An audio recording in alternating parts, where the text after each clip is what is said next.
at mga salitang sa akin binitiwan.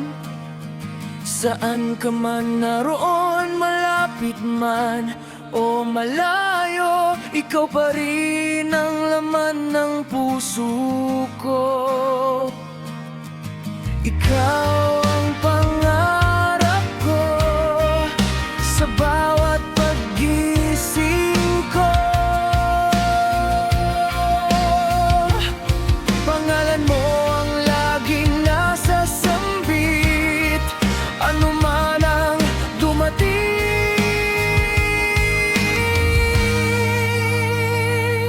ikaw pa rin.